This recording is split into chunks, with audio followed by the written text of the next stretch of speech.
Okay, everyone, just to introduce the session today, this is a National Hispanic Medical Association cardiovascular focus group for Amgen. And Amgen has been a long partner with us, and I have to say that we're very interested in getting new information from our doctors about the importance of I'm going to say inviting patients to come to your practice, but also keeping your patients, and especially those who find out they have cardiovascular problems. And the reason Amgen asked us to do this is because there's been a generation change within the industry, and there are a lot of younger pharmaceutical scientists and representatives who talk to doctors and don't know the first thing about Latino patients. And so they would like us to come up with I'm going to say a paper that would outline some hints, I'll say, key practices on how to keep your Hispanic patients engaged. So, and for all of you, and I'm not sure why I'm not on the screen, but for all of you, here it is, the gallery. It's important to know the National Hispanic Medical Association has been around now 25 years or so.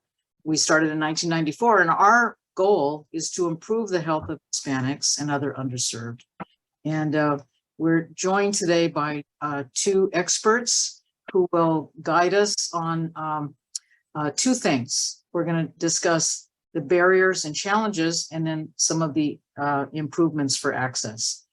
Dr. Gladys Velarde is the professor and medical director, Women's Cardiovascular Heart Program, and program director of the Cardiovascular Disease Fellowship at the University of Florida College of Medicine in Jacksonville. And Johanna Contreras is the director of Diversity and Ambulatory Heart Failure Network and associate professor of medicine at Mount Sinai Health System.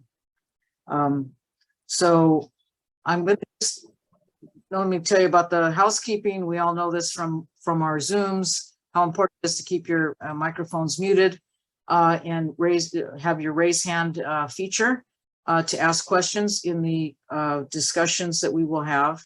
We will have a discussion after each speaker just to ask a clarification, but then we're going to break up into two groups or one group if we don't have anybody.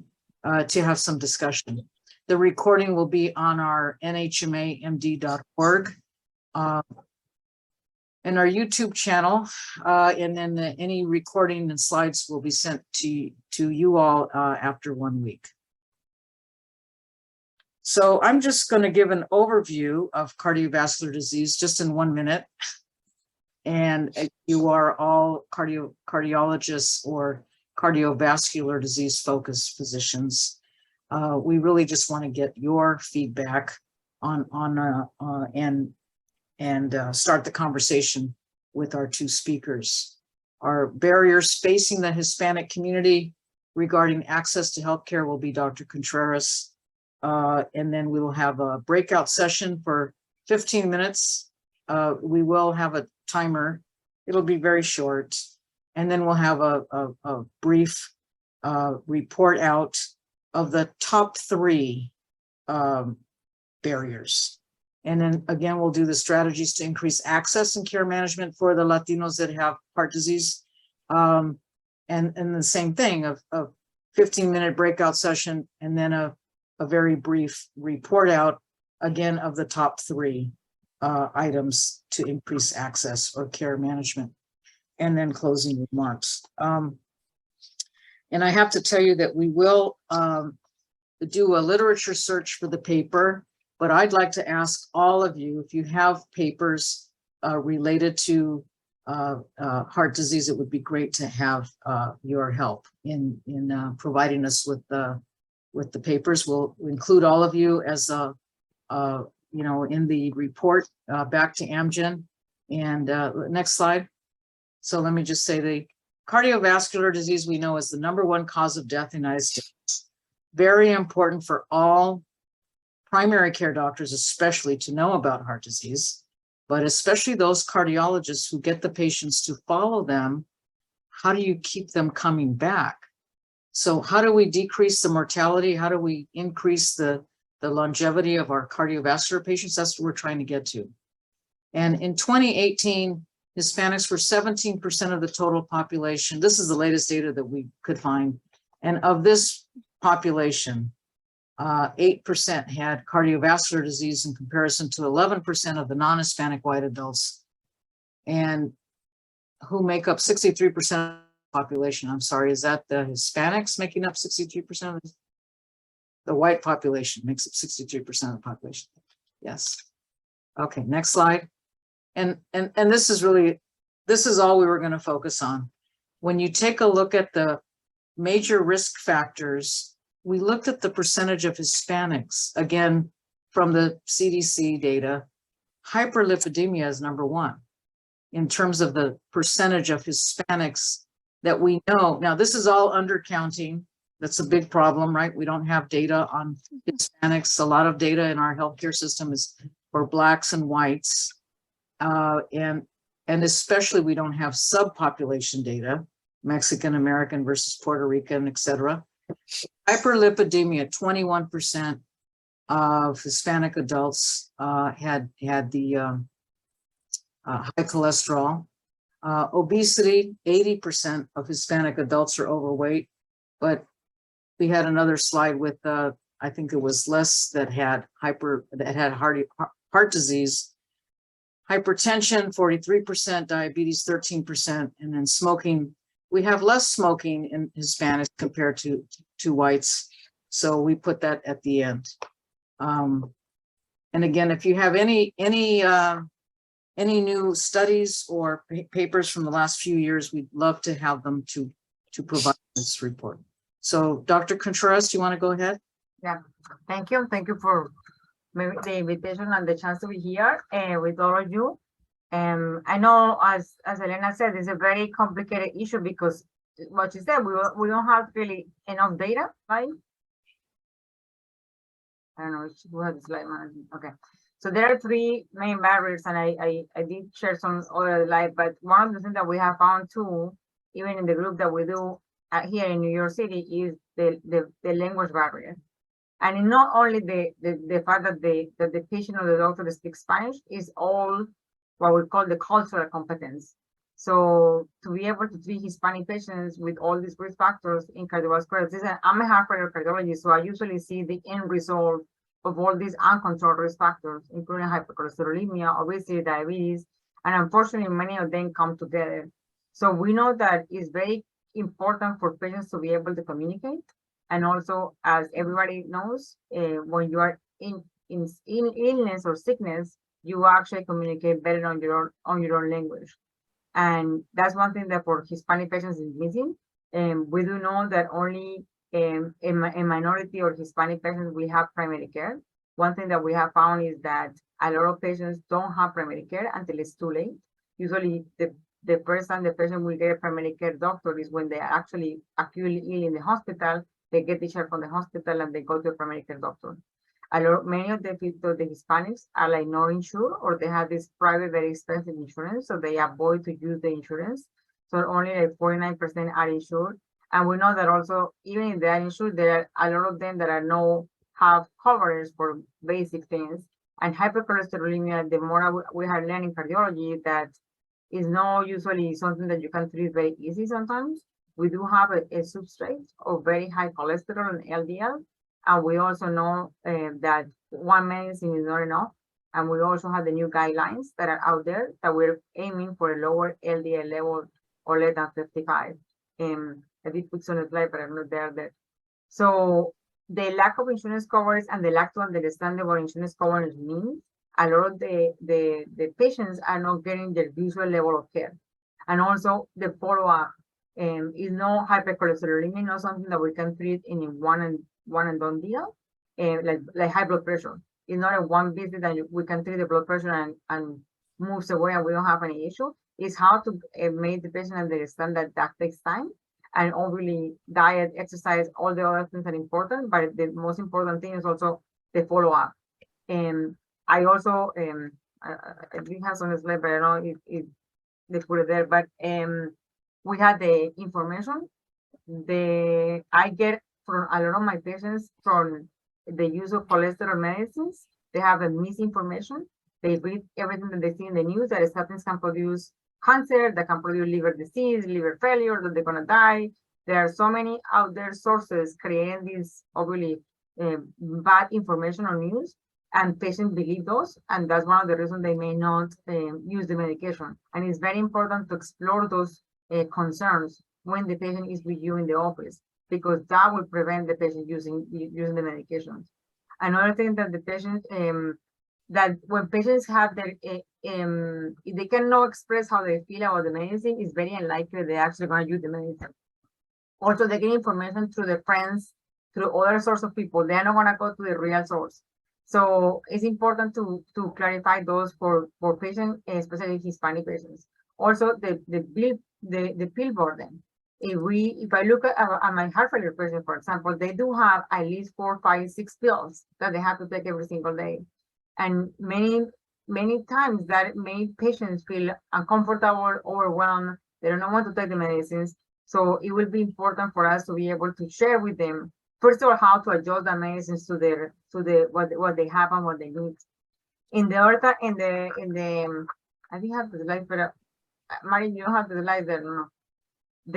Be creative. When we recommend patients to exercise and to use diets, we want to be creative and we want to think about what the patient environment looks like and how they can integrate the activities in your daily living, how they can be some proactive in doing exercise during their lunch break, during their dinner routine, when they pick up the kids, when they can play with the kids. It's very important to be curious about that and about food. So when food in the Hispanic community is a source of love, a source of gathering, food celebrates family. So it's important that they can preserve their family tradition, but also cook their food that they are used to use in a more healthy way. And once they learn those, they actually realize that they can actually have what they actually love in a more healthy way and find ways that they can associate with using that kind of food.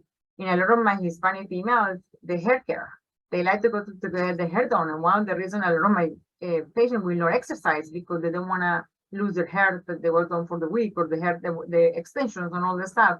So we need to talk to them about things that they can do to actually get better and to understand that every disease like hypercholesterolemia, obesity, diabetes, and obesity is a complex disease process. It's something that you need to attack it from multiple levels, and you also have to put little step for success. A lot of persons, I try to get them small goals through the week as I'm treating them, because it's not only the medication alone. If they don't change the diet and the way they behave and exercise, even the medication may not be enough. So it's very important that we actually explain that to patients and create a multi-level explanation of what it needs to happen for patients to actually respond to medication and to actually see improvement in therapy. Because if you start somebody on a statin and the patient take it, but he still doesn't exercise, eat bad food, his cholesterol may not go down. And then he's very frustrated because you are like, okay, now I'm going to add an injectable, or now I'm going to add this other medication. But maybe if we can create the source of everything needs to be together to be able to work, the patient going to be more successful and they're going to be more willing to accept changes on the medication. So that would be my points. And I did have some on the slide, but I think for later. Next one. So we'll go ahead and break out into our first breakout session right now. And so this breakout session will cover in your guys' practices, what are some challenges or barriers that you see patients experience? And the goal for this breakout room session is to identify the top 3 issues that you feel Hispanic patients have when it comes to accessing care in regards to cardiovascular disease. So give me 1 second and I'll put you guys in rooms. So Madeline or Elena, do we have enough groups participants? I don't know, that's my question. To just Madeline, have one group. One group, or do you want to have 2 groups? How many people is in the call? We could definitely do one group since it is a small group, and then we can all have a facilitated discussion. That would work Okay. as well. I don't have the agenda in front of me. How much time did you say? 15 minutes?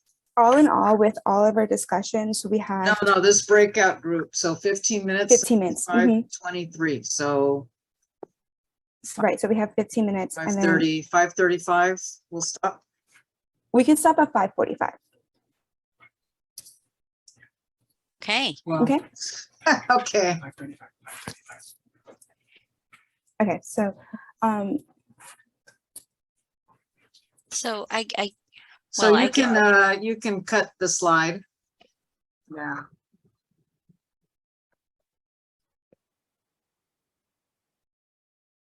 Okay. So I'll take notes, but I mean, do you, unless somebody else wants to take notes, but I mean, I don't mind taking notes and if you want to just, since we have a screen with your names, I can go around and ask everyone for more barriers than what Dr. Contreras said. What you've seen that you think is a priority for barriers. And this is, and again, because a few of you came in after we spoke, Amgen asked NHMA if we could get cardiologists together or doctors who take care of heart cardiology patients for the purpose of putting together a nice paper for their employees at Amgen who take care of heart patients, who talk to doctors, and they would like to be able to be more knowledgeable about the Hispanic patient. And many of the people that they have working for them are young and don't know about Hispanic families and culture and language problems. So let me ask Max. Luna, Dr. Luna. Hi there. Thank you for having us and inviting us. There's several things that I would like to bring up and begins with which population are you dealing with patient-wise? Is this a population that has had a long transcultural change and they have adapted American culture, or are they relatively early arrivals to the country? If you are in Central Virginia, where we have had around UVA a good mix, but a fair amount of relatively recent arrival, less than 10 years in the US, what you want to do, and we're trying to do at UVA, is really begin with change, culture change from the door to the exit of the patient. The people that welcome patients need to understand that they may come with the wife, the mother, and welcome the group, because in health matters in our Latino community that have not been in the US that long, it's a family project. It's not an individual project. So welcoming the family in the waiting room and in the exam room, and that comes from your front desk, your clinical coordinator, and the physician opening the door for that. Then other issues with this subgroup is capitalizing on some of the cultural components that help you address changing lifestyle and medical compliance. And many of our Latino patients don't have the cultural prevention. So the concept of lifestyle and compliance to medications require to understand really that it is not in chronic disease control. It is not a one-time deal. It is not a 1 month deal. It's a life change that requires medication and lifestyle. And in lifestyle and in being compliant with a medication or a procedure or a device monitoring, you want to capitalize on, for instance, we usually stigmatize, and we should, the concept of machismo, but machismo in healthcare also, if you care for Latinos, machismo comes with a responsibility. You not only, you should mitigate the negative component of machismo, but if machismo, if you have a father or a grandfather who's the breadwinner, you want to bring their health changes it positively that will impact the future of their children, the stability of their wives, as a way to harness the importance of being compliant and making changes on the medication. So machismo is one thing. The marianismo of the mother, Mrs. Hernandez, you are the moral and the dignified leader of your family.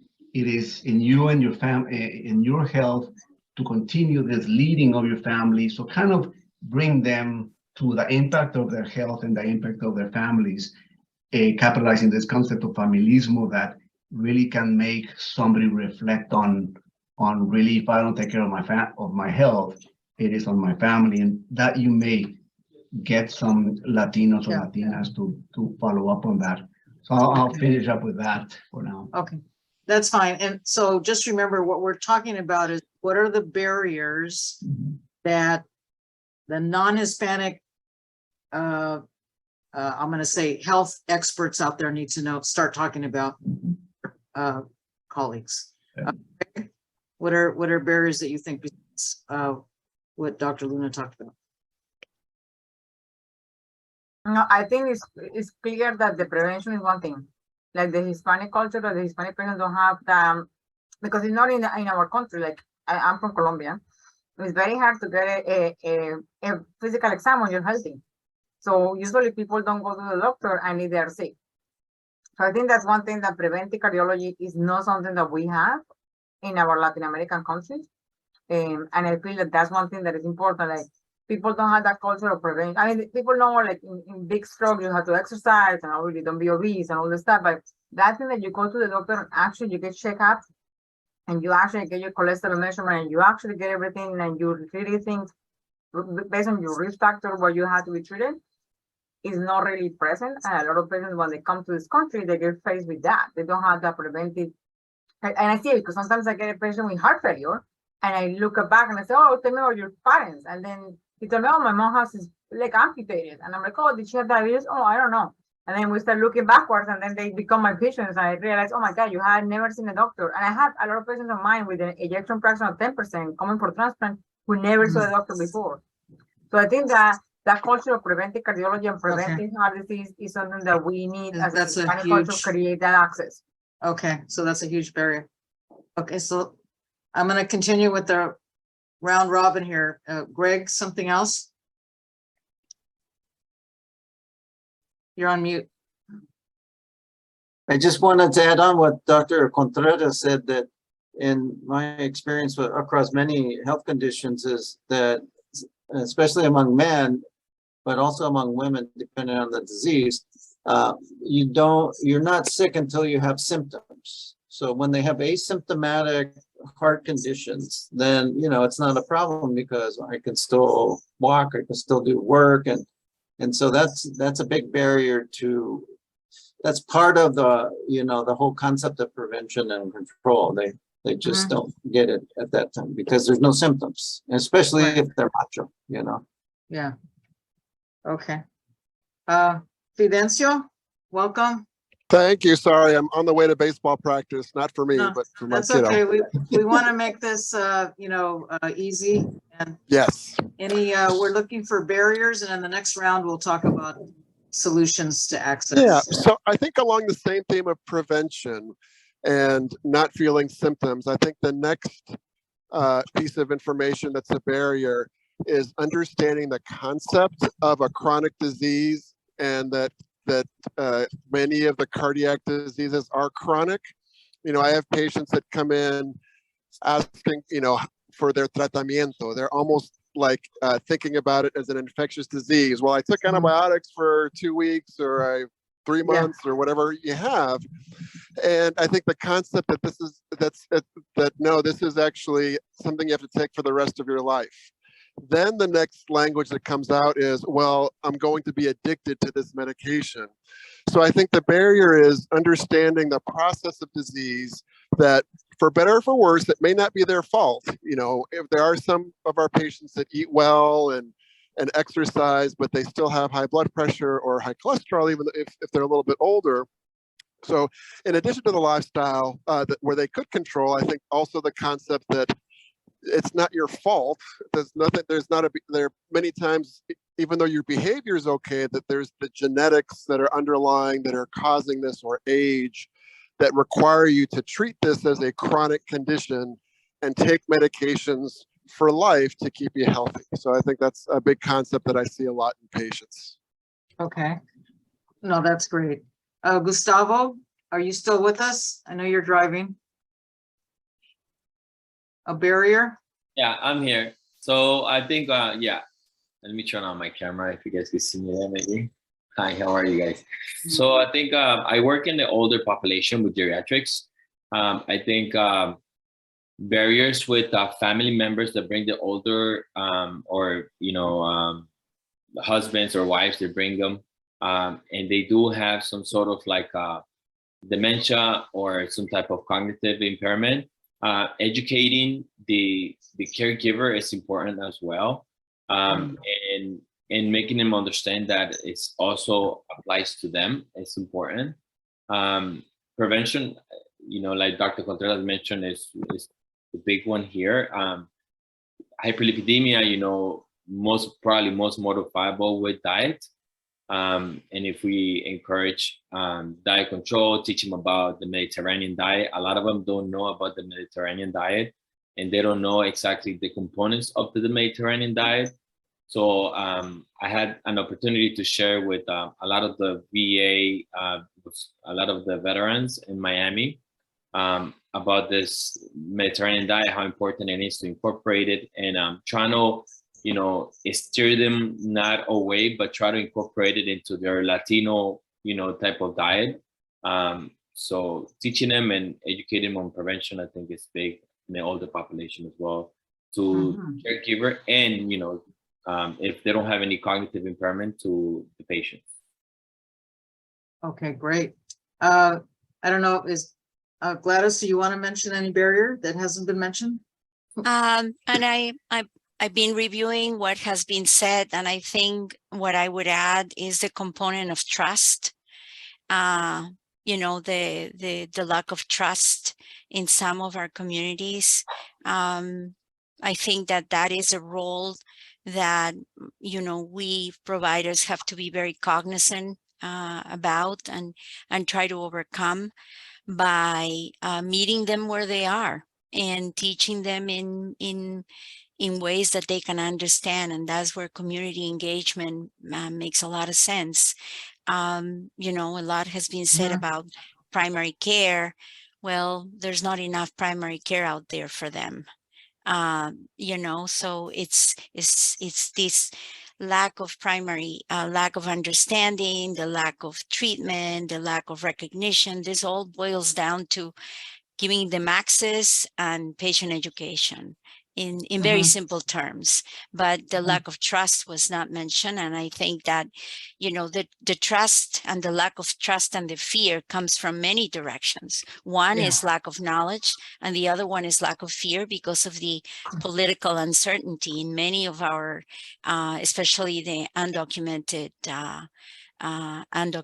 population. So the fear of being deported, the fear of opening up their, you know, their life stories, because, you know, they're plagued with problems. So yeah, fear and lack of trust. Yeah. I'm going to add something else. I don't know what you think, but I think in our families, it's taboo to talk about being sick. Or maybe people, it's probably more mental health and mentally that, you know, but I think especially for our young, and I'm thinking now of my nieces, nephews, young people, you know, first of all, they don't think they're going to get sick. They're invincible. And then you're in your 30s and you might have a problem, but you don't know that you know, you don't go to the doctor because you feel fine. And I think the adult population that got sick and has to go to a cardiologist because of their heart failure, let me just say, or, you know, might have a stroke. They're afraid of a stroke, so they go to the cardiologist, right? But do they tell their younger siblings or younger people in their families about trying to get them, and it goes along with what you're talking about prevention, but how do you change that? Oh, I don't want to ask how to change it. That's the next conversation, but I think that's part of our barrier, is that there's no connection between the generations. Do you think that is it's just germane to Latinos, Hispanics, or I think that's probably not unique, right? No, it's probably not unique, but for Latinos that are very, don't talk about much personally. Mm-hmm. And also, I feel that the Latinos that many times don't have that past medical history because they don't know what they know that their mother or the father died from the heart disease, but they don't really know that their mother and father struggle with hypercholesterolemia, with diabetes, with high blood pressure, because they never shared that with the kids. Because I see That's what I mean. I think there's a maybe everybody, and Greg, you've got kids. I mean, parents want their kids to be the best at what they do, and they never want to give them a negative, like, you better take care of yourself or you're going to get high blood pressure like I have, or, I'm just thinking that there's got to be a barrier there somewhere, but I'm not sure if I'm talking about it right. But I think the stigma of disease. another doctor here, another Dr. Vargas Alvaro. We are talking about just in a minute. What do you think is a major barrier for patients that you see that have heart disease that, that can't make it to the doctor or don't know about heart disease, don't even know their cholesterol numbers? What are the barriers that you see? Hi, I'm Alvaro Vargas. I'm one of the fellows here at Mount Sinai. Thanks for having me. Sorry, I'm late. I was in clinic. I see Dr. Contreras is there. I think I was just seeing patients just now, literally, and I think one of the barriers I think that happens in our community, it might be, some of these beliefs sometimes in natural medicine and other treatments that are passed on from grandparents, and I see it in my family. I see it with my patients that I think they're just they have some trust issues with traditional medical care, and they are overconfident about how effective these juices or herbs or this can be, and I feel that they think they're good because they're taking those things.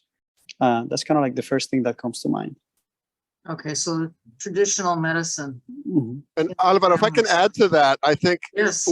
It's the reaction also of the physician. I'm sure that, you didn't throw them out of your exam room and said, oh, you're crazy. I'm not going to treat you. But I'm sure that there are some physicians who, may not find the most sensitive way of talking about those issues. So I think that could be relayed as a barrier on the physician side, is how are the physicians reacting to someone who takes the teas or the herbs. I think that needs to be handled in a sensitive way so that trust can be maintained. 100%. Very good.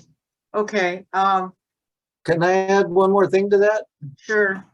So I have seen that the use of complementary and alternative practices amongst our populations isn't always communicated with the doctor, and sometimes they will mix and match, or sometimes they will just replace what you order with what their comadre told them to take. So I think being able to explore that in in a fair way that doesn't alienate your patients is a skill that many of these doctors don't have.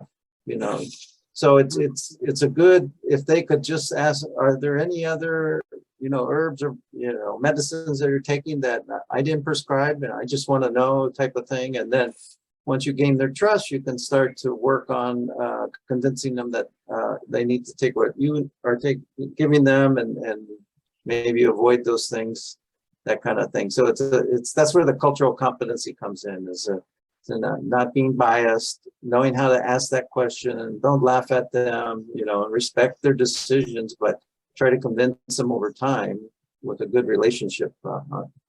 So I just like to add that. Okay.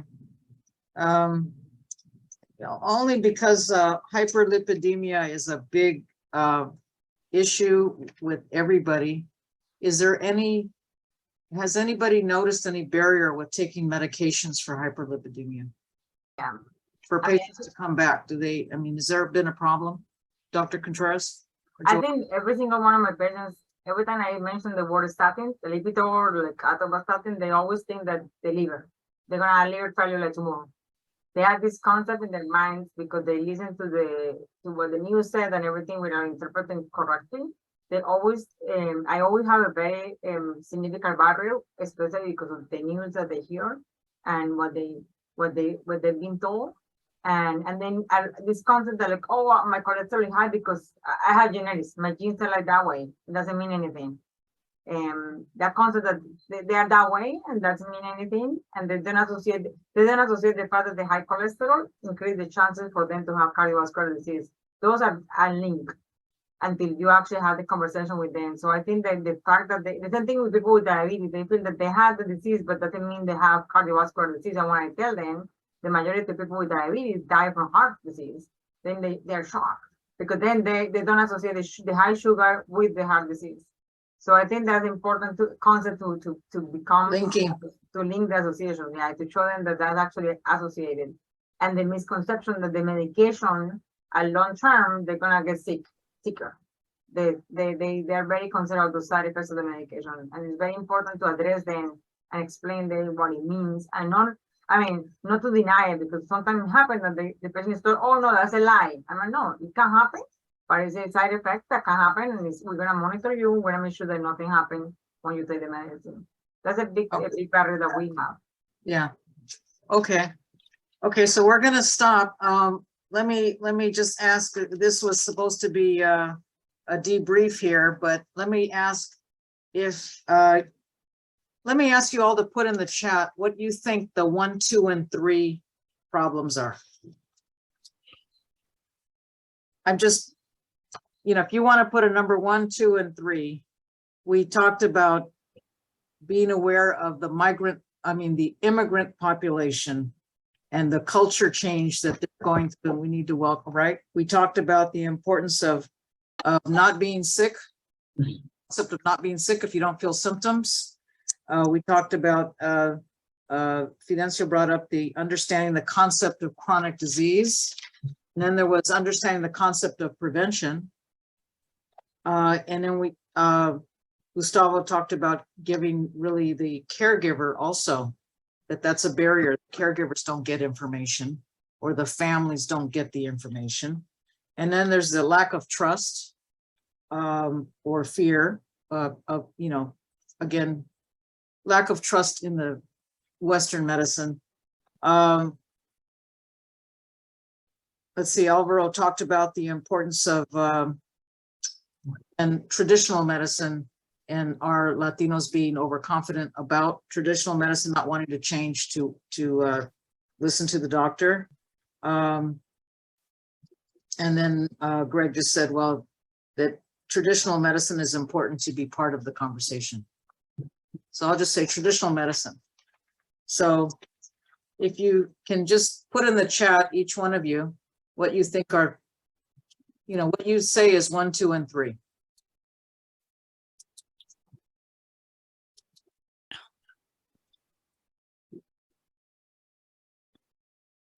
And we'll send this all back to you all, so we don't have to clarify that right now. We just need to get your expert opinions.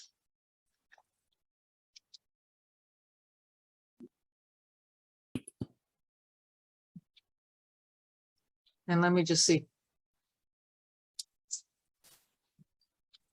I have Fidencio and Greg are answering. Can everybody please answer on the? If you want to just put 1 and 2, that's fine, but we're looking for 1, 2, 3, and then we'll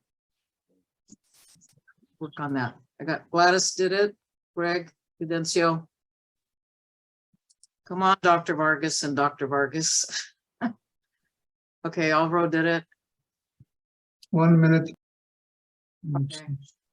I know we all don't type as fast as we think we do. I took typing in high school, so I remember learning how to type.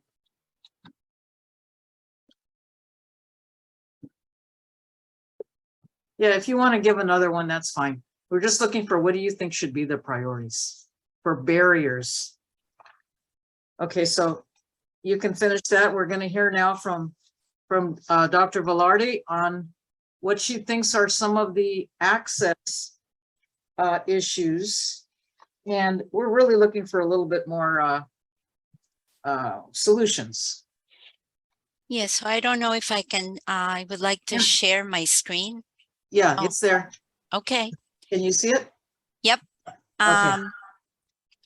So, you know, when I was thinking about this and talking to Madeline, I didn't think through the focus of Amgen.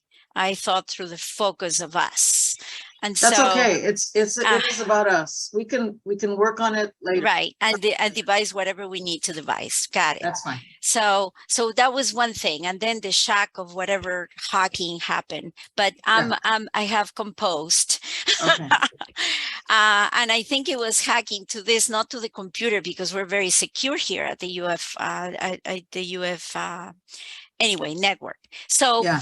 You know, this improving access of care undoubtedly has to involve policy advocacy. And you know more than anybody how important it is to increase access through coverage. We have too many uninsured, and that I think is front and center of increasing access to healthcare.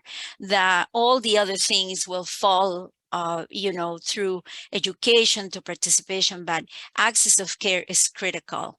And I put expanding the Affordable Care Act in the sense that right now, we have 12 states that have not adopted, for example, the Medicaid expansion, and we know what that has meant in terms of Medicaid coverage. We are victims of that in Florida, and that has caused a lot of disadvantaged communities not being able to access the care. Those that have participated, and you know, whether it's a Democratic or Republican state, I mean, look at Ohio. They expanded their Medicaid coverage, and their the health markers improved in terms of access to many minority groups, and Hispanics included. So that I think it's critical, and how we get to that is another issue entirely, how complex it is. But advocacy through all the systems and pathways available is something that we as cardiologists cannot ignore. You know, that is our community out there, and we have to be involved to be able to really change the dial here. Other things that we can do, and the private sector, this is a multi-sectoral approach to improving access to healthcare, is working with health plans and employers to, you know, be innovative, create digital solutions. I don't know how many out here in the call are in private practice, or what are you doing to, you know, find solutions that make telehealth, telemedicine a little bit more, you know, accessible. That brings another set of disparities. It's not that telehealth is the, you know, is the panacea, because if you don't have access to the internet, then you know, things are problematic. But at least you know, making and finding those tools and solutions to be able to apply them to the populations that are more marginalized are, I think, is critical, and this will allow also to some health plans to make it more affordable to employers to insure their employees, because it's a more potentially more affordable platform. Then we have the increasing and diversifying of the routine preventive services. When I mentioned that previously, I said, let's meet them where they are. Well, that includes community outreach to educate, to gain trust. And I do firmly believe that we all have a responsibility with that. And lastly, diversifying the workforce. I think that programs like the ACC, the AHA, the National Hispanic Medical Association, the Association of Black Cardiologists, they're all having a say in trying to look for ways to diversify our workforce. If you go to my next slide, I put yes, and this is a minor update of the U.S. Representation. The Latinos, Hispanics in the U.S. is actually 18.7% currently. So that is almost 19% of the population, and only 6% are physicians. And the number of Hispanics and Latin students in medical school has stagnated. It was 4% when I was in medical school 20 years ago, and it has jumped to 2%. Great. And when you look at cardiology, we only make 4.5 of the fellows enrolled in accredited council graduate medical education accredited programs. And the number of Hispanics and Latins and Latinos in academics and positions of leadership is equally low. So we have to change that. And there's an urgency to that cannot stay the way it has been. We need more culturally sensitive and more linguistically providers to really understand the population that we serve. And this is not going to be easy, but it need the engagement and the participation of multiple sectors, from institutions having a buy-in to believe that this is not only the right thing to do, but it's necessary because the population is growing. It's in participations of the academic institutions, governmental, public, and private, to create what I call the lifelong learning and supportive environment. So recently in the ACC Cardiology magazine, I wrote a piece of Voices Unheard, and I just stole from myself the next slide. So I made these recommendations that look at strategies for increasing healthcare workforce diversity. And we have to start early, before junior high. We have to really start early. And the programs in high school have to be suited to expose the subjects to an academic supportive environment that addresses fundamental knowledge gaps. The tutoring should not be limited to science, but also include language, social science, and the arts to really foster the growth of the individual, and the emphasis, because we still live in standardized testing of what that is important, an important element by which they're going to be great, but create this whole this whole candidate that we can nurture through all these steps. In medical school, similarly, should really work with feeder schools. There's only a minority of schools, of U.S. medical schools, that graduate the majority of the minority medical students. So it's not that you see this in all medical schools. There's still a lot of room to grow in many of them. And once that happens, and you have high schools that create a pipeline of these Hispanic Latinx students, then that network can expand.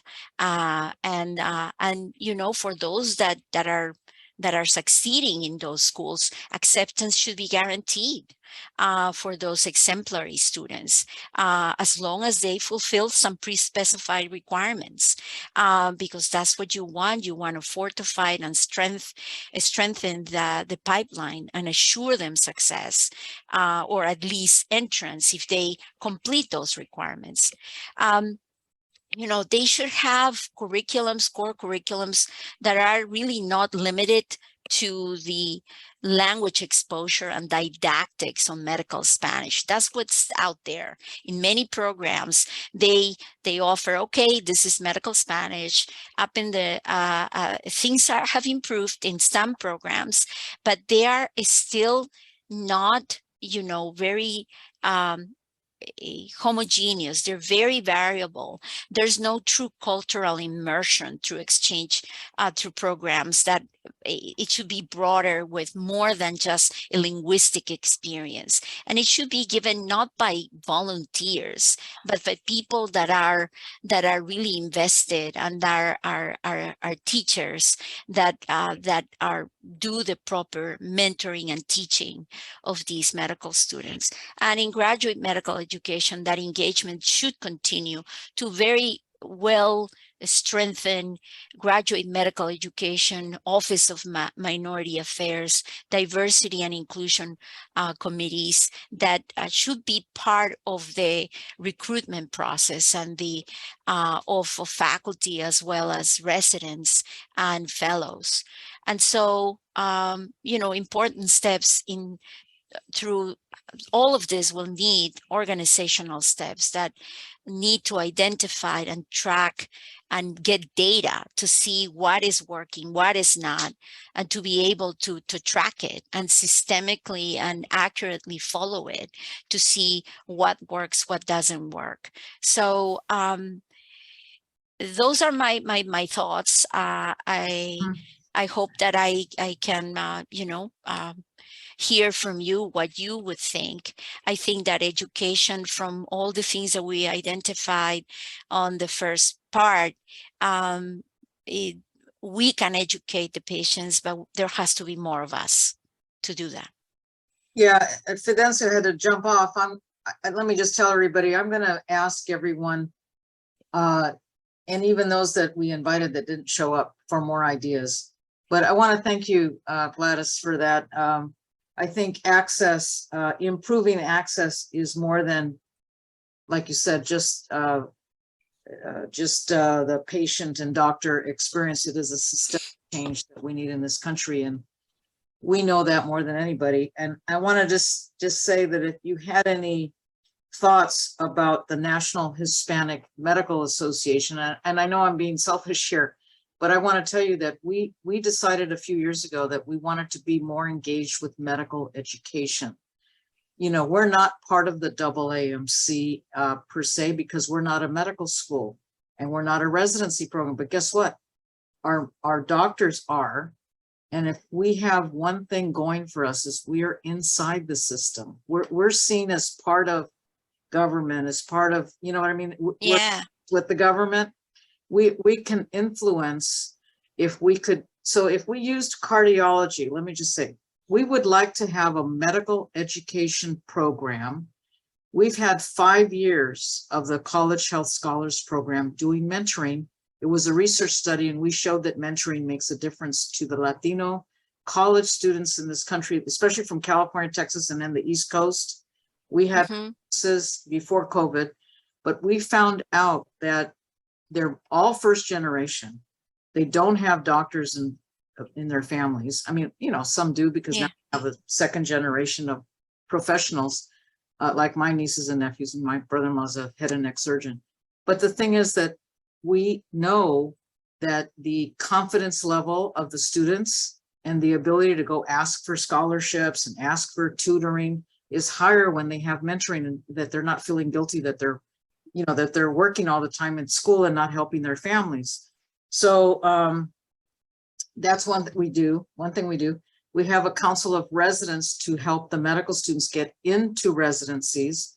We have the need for a cardiology. We decided to create specialty councils And we have about 5 or 6 cardiologists interested in helping have the NHMA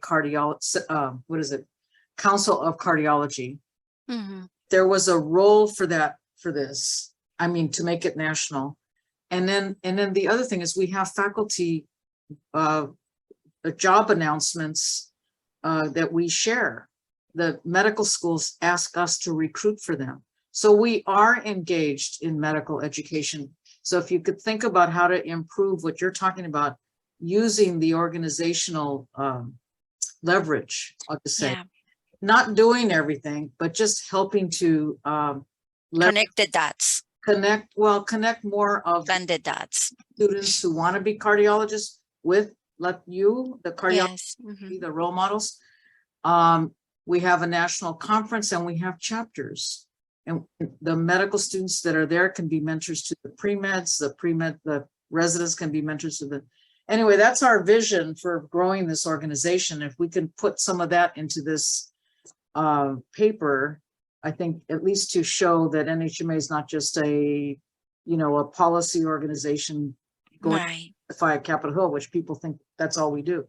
But we're very interested in growing medical, diversifying medical education, as you're talking about. So let me ask, so now let's just go into the mode of asking each person, what else would you do to improve access to, and again, think about and you're right, the Amgen doctors or the Amgen, I'm going to talk about the scientists that are out there giving speeches, and they should have, what should they be saying to their audiences in the industry world about heart disease and Hispanic patients and how to improve access to your patients? Because a lot of what you talked about is how to change the system. But Yes. what do they have to tell other doctors to make them more culturally aware of our Cut the copay. Yeah. Cut the copay. Okay, cut for the them. copay. Okay, that's a good one. Cut the copay. No, but I mean, really make their care, their treatment more affordable. Affordable. Yeah. Yes. Affordable. So not everybody can get health insurance, but maybe they could give discounts or, Vouchers. patient assistance programs. I'm just saying, think affordability. What else? Greg, anything? How do you tell and I know you see patients in a community health center. How do you tell patients in a community health center that can't really afford a lot of medications, but how do you tell them what's important to feel better? Well, our community health center has a slush fund that the CEO set up to cover the uninsured patients. So that's always there, but they're only about 10 or 15% of the whole population, the uninsured. So it's not a big burden. And because we're nonprofit, we do take the excess dollars or profit money and put it into the slush fund to cover those uninsured patients. So that's one thing. But another way that we improve access to care is we invite cardiologists to work in our clinics like 1 day a week and take consultations there, because when they work in the clinic, it's covered by the federal grant and we can provide access to care that way, I think. And there's, over 150,000, well, I think 1,500 clinics around the country. That's an easy way to increase access for the uninsured. But it does make me think that when you talk about access and retention of patients, you really got to divide it into, the insured and uninsured or underinsured. It's a different ballgame when you're working with the uninsured population in a lot of ways. Okay, so you talked about the uninsured. How about someone, or Greg, if you want to continue this, what is a way to access the patients that have, how to get the patients to keep coming to you as a doctor taking care of hypertension or for lipidemia? Yeah. We talked about the education is needed, but what do you do to get them to come back? I think in the community health center, it has to do with culturally competent care. I mean, from front desk to back office, everybody's bilingual or should be. And it's Okay. being sensitive to the culture, you know, at the expense of almost being not very culturally competent for non-Latino population. So I think that's, and then the rapport that all our doctors really try, because most doctors that are working there are really not in for, they're not in for the big bucks. They're there to help the community. So even if they only stay 5 or 10 years, they really sacrifice their salaries to provide that care. And then the most recent strategy is that a lot of the community health centers have started their own internal medicine residency programs. So while they do their ambulatory care within our health center, and they learn through osmosis about cultural competency and how to deliver care to the poor. So, but I don't know if Jen's going to want to promote that. No, but that's good. That's an access issue to have more doctors available to the poor. Okay, Gustavo, what's another, how would you improve access to patients that we've talked about that have so many different barriers? So Dr. Talavera mentioned a very good point, having like the, you know, the Spanish or the Latino doctors from the front desk to the back all the way through. It definitely identifies the patients to keep coming back. They immediately, you know, from the beginning, they'll connect, and the chances are that they all more likely to return and even follow the doctor's instructions, right? Less communication barriers, better adherence to the medications. They're able to ask, or if they have any side effects, you know, call and report them. So having more Latinos or Spanish doctors in the community and the staff and the clinical centers are a key point for them to come back, definitely. And I wanted to add to Dr. Velarde that she made a great point. I read your article, by the way, in the magazine that I got this week. It was very good. You know, a lot of the minorities, like in my case, I didn't have the opportunity to go to a university program, right? So I went to a community college, and I succeeded through multiple challenges, barriers that I had, but I succeeded, and eventually I went on to a university program.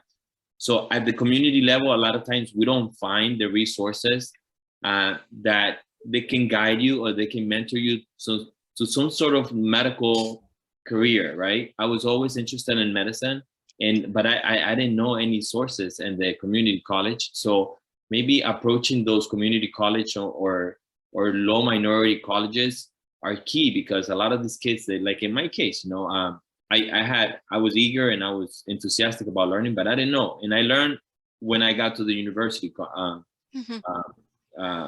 bachelor's degree. And I think you know, putting them into early age in junior high school or in minority colleges or community college is key, so they can kind of like continue in you know, a pathway that could be succeeding in the healthcare industry.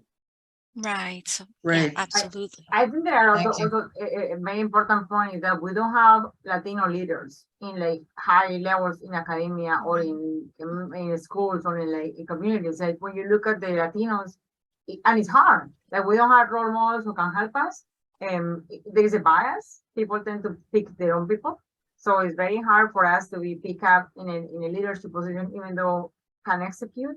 And I think that's a very important point, Elena, as a society for the National Hispanic Association. Like, how can you mentor those people that are there that can become leaders and role models through the association in this university? Because I see that in a lot of my fellows, a lot of my residents, they feel frustrated because they don't see the role models, so they don't see the path, or how can they get to be in that position? And even for myself, it was very hard. That's very important. And for patients, I think one thing that keeps the patient common is what Gladys said before, like people have to trust you. Patients, when they leave the office, they have to trust that you are taking care of them, and to take care of them implies many things, independent of the prescription for statin. You have to care for them, and people know when you care for them and when you don't care for them. And unfortunately, in the private community, I do pro bono cardiology consultation at the community health center. But when I go there, I have like 35 patients to see, and I only have like a limited amount. So one thing that I use a lot is I have mid-level providers that will call the patient, will interact with the patient, a social organizer that will call the person to make sure that he got the labs run, that he comes for the next appointment. So I think the extension of the physician is very important. And we know we don't have that many Latino doctors, but we do have mid-level providers and community providers that can help us to keep the patient engaged in that resource. But also, I think it would be very important for us to create paths for Hispanics to have a more like a role model and be able to have more leadership positions to make decisions. And I don't think we have that. Right. Okay. Anyone else? Dr. Luna?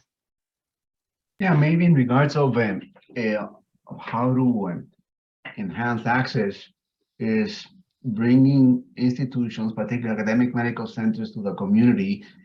When we talk about chronic disease, to discuss at the community level. For instance, we have today a panel on science, information, and disinformation in the community. Bring your people, your leaders, your clinicians to the community to talk about the conditions. Develop programs that will early detection, early prevention, and stream them into access to care. Talking to your financial leaders in our institution at UVA, we're constantly in communication. How can we facilitate financial assistance to these people that we detect at risk or with need of care? So bringing the institutions to the community in a multifaceted way, while preparing our institutions to welcome these people of low-income families to facilitate to get access. So how to bring our institutions out into the community, so that the other thing is, when we do that, we're not only detecting people at risk or with conditions, but we're also building that trust. You see Dr. Luna is back here in the community talking about this topic. Here, Dr. Rodriguez is back doing this cardiovascular prevention service that we do on a regular basis. So that trust that the community gains, just bringing that vaccine to the community, has improved their interest of, okay, maybe I will go to UVA and to the primary care. The other thing is bringing your residents, and we have now an ACGME approved rotation in our Clinica Latina, where you expose our trainees and our faculty to culturally different communities. So we just need to open our doors and our walls into the community, not only waiting for them to come. So ask another, let's see, Dr. Alvaro Vargas, you didn't talk yet. Can you say something about how to improve access between an individual doctor and an individual patient? Not looking at all the system changes that we've heard from clinics and from the academic health center. So we have a little bit more, team-based approach or coordinated approach. I'll say value-based care is going to look at outcomes. So there's got to be more patient satisfaction, more. What can you do to improve access in this new system that's being formed for the patient that has chronic high blood pressure? How do you improve access for them? Yeah, I guess in terms of retention of the patient, I guess the access part for me is a little trickier to comment on. But once the patient is in my office, some of the things that I notice that really keeps the patient engaged and coming back and trusting you is caring for the whole picture. I feel as especially sometimes it's easy to disregard some of like the more general medicine concerns that patients might have. So, patient will tell you about knee pain or insomnia or this and that. And that's really what they want to talk about that day. And although I'm a cardiologist and I want to talk about something else, I try my best to ask questions and see if I can help them in any way. I'm an internist at heart. And I think engaging in that way and knowing that you care about what they care and maybe you make another appointment next time and you talk about what you want to talk about. And the other thing, as I noticed works well, is engaging the family, and always I try to get like another phone number of somebody else they trust, and you want me to talk to this person about your problems, and of course it takes more time, it's not always possible, but I feel like when you engage home, then I feel they feel more of a responsibility, and they have somebody to kind of check on them, and why not? Do you have patients that say, no, I don't want anybody else to know about what I'm going through? Yes, but the majority do want some, they do want things explained to other people, honestly. That's been my experience. Yeah. Okay. Okay, and that's fine.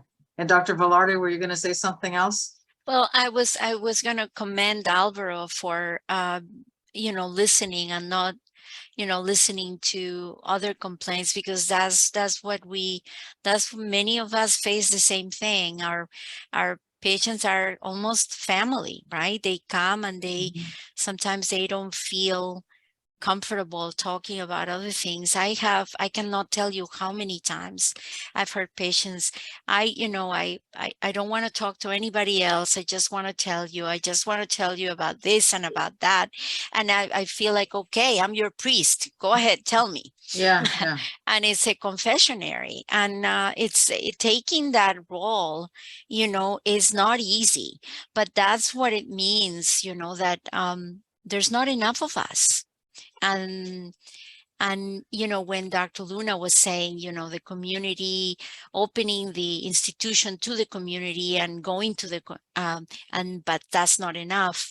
They should come, they should feel it should be a two-way street. We should have that trust and communication. It has happened to me, especially at my prior institution. I'm still here. That you do community engagement, you do all these projects and go and see where they are and teach them, and then you say you come, you gain their trust and they start coming, but you're the only one, and then they see, well, I went and you weren't there, and who else is seeing you? That person didn't click, and so that's where the numbers and the equation doesn't match for all the things that we want to do, and it's a reality. And, but going to the community,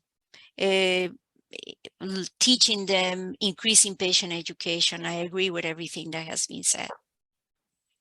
Okay. Anybody else? I want to tell you the same thing, to go ahead and put 2 or 3 things in the chat box. Let me just tell you some key words that got stated here about how to improve access. Of course, Gladys really talked about advocacy for our communities, and I think that's a good message, but advocacy specifically for the financial insurance, having insurance, and then having innovative solutions that could be with employers, worksite wellness kind of, or health plans. So that's innovation. And then actually, and I don't think you explained this enough, Gladys, but you talked about the routine preventive services that we need to focus in our healthcare system, of making that part of how we improve access for heart disease patients. That ties up with what Johanna said, that Okay. our population doesn't believe in primary care, the primary care. So maybe more education about prevention, primary care. Every visit in primary care.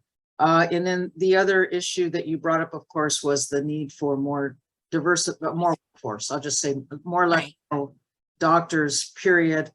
And then we talked about the importance of affordability as an access issue, and then having cardiologists come to clinics. I think that could be an innovation, but having cardiologists at clinics where there's a lot of Latinos that don't have insurance and don't have education, and that way they can learn from the cardiologists at a clinic.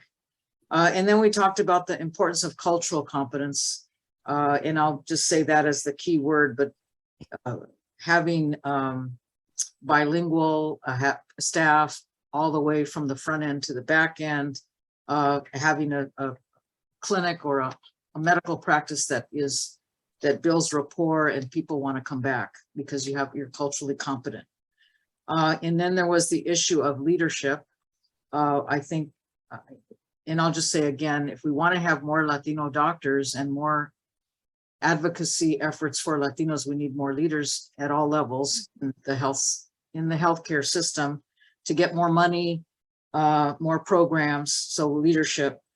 And then we need the academic health centers, and this is what Dr. Luna was talking about, to be changed to improve their incentives to work with the community. And I have to say, I think NIH is doing that. NIH and the research dollars that are going to academic health centers are focusing on outreach to community education too.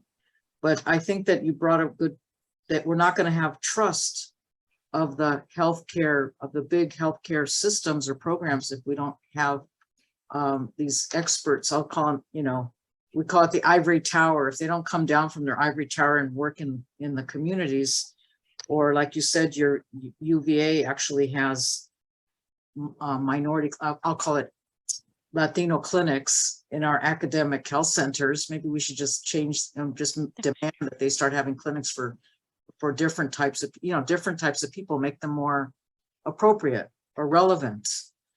Academic health centers. And then Alvaro's point and Dr. Velarde's point about really having to know how to listen and make the patients feel they're part of a family. And again, that gets back to the cultural competence, but it's a little different than the system be culturally competent. This is the doctor understanding how to be more respectful of their patients and take the time to listen to what they're going through, not trying to just push down their throat what, a pill or what you want them to do. And engaging the family, I think, is what was key there. So so there's cultural competence for the medical system, the clinic, the practice, but there's also the individual doctor understanding how to better engage the patient. So hopefully I said some key words there. But if you can just just put in the chat, what do you think are again, if you want to put more than 3, that's fine. We'll look at it all and see what comes up to the top. But I think these are all very realistic issues that, again, the mainstream scientists that are looking at talking at conferences have no clue. But one thing, Elena, that I feel also important is for clinical trials. I do think that companies do have clinical trials. I think we should. That's true. It should be like a must that any clinical trial in any of these new medications that we're using, you must have a significant representation of Latinos, as well as African Americans and other races. I mean, when you look at the Latinos in the trials, they're like 1 to 5% max. Yeah. So, and they could go to the university and say, I'm gonna give you this money for this clinical trial, but I need you to help me. And a lot of things that happen, and especially maybe in New York, I can tell you, like a lot of my Latino coworkers don't have the opportunities because they are not at that level.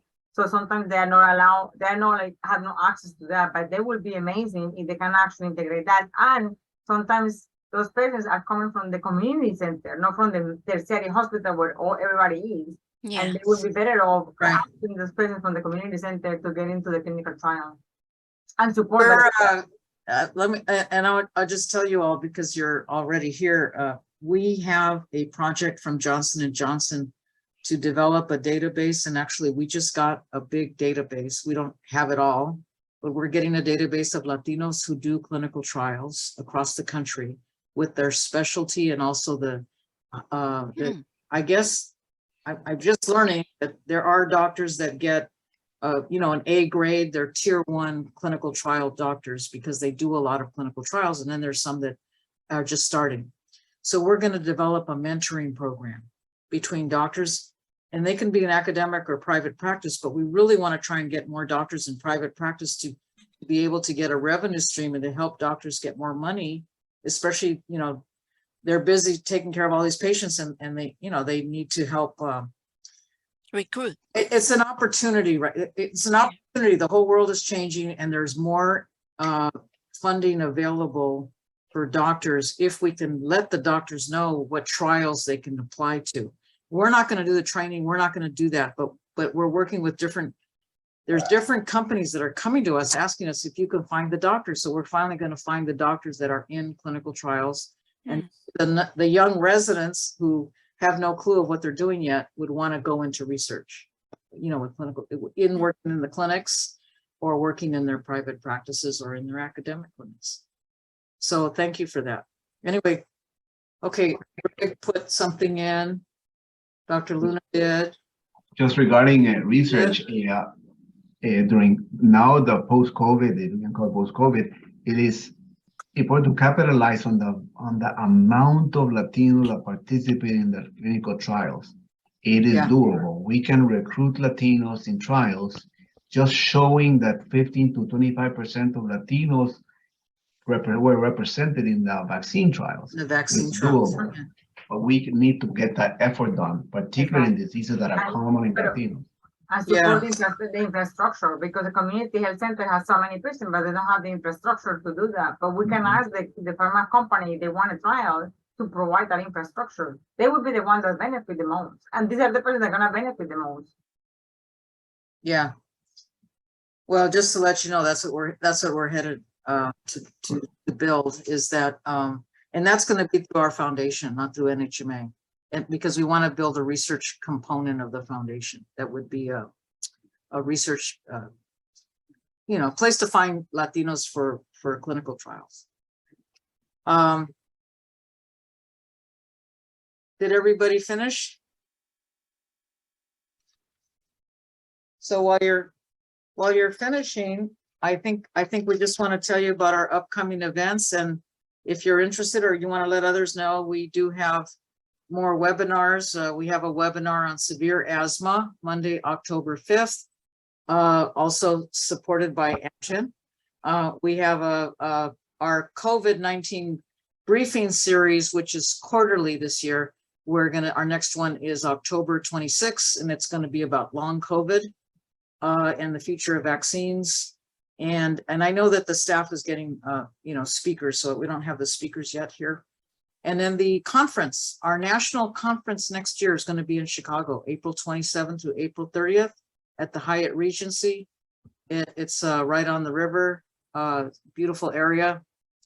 And, you know, we're hoping to have more, more medical education connections with all the medical schools in Chicago. And we're also hoping to have more, you know, newer speakers and people that are from the Midwest. Let's just put it that way. If we can take our conference to different places, we'll get more people to come and share their expertise, you know, that take care of patients in that area. But we know that we have I think we've had a good proportion of people coming back. We just had our conference this year, and we had about 500, mostly doctors and residents, that came to the conference. We are also hoping to get more medical students to come, you know, with the posters. So anybody, if you want to let your students know, residents, other doctors know that we are looking for speakers, and we're actively looking for any sponsors too, if you have ideas. And then we have our Vaccinate for All campaign. This is our biggest campaign for CDC. You know, it started with COVID-19, but we're going to continue to build the importance of letting people know about the importance of getting vaccinated, and prevention. Like you said, that prevention message is very important. And we have a lot of information on our new websites, and the HispanicHealth.info is bilingual, and it links to English and Spanish information for obesity, cardiovascular, you know, different topics that we're already involved with, besides vaccination. And that's really it. I want to thank Vincent Garrity is he's one of our program managers that's on that slide, and Jason Hernandez. But as you know, we also have the coordinators who helped Vincent and Jason. And in this case, it's Madeline who's helping with this project. So I want to thank the staff and thank all of you for taking your time.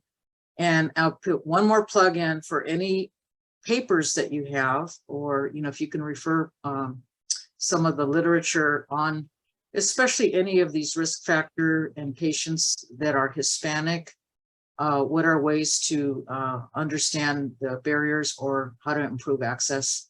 And that way we can have a better paper. And we will share this with you all and put all your names on it.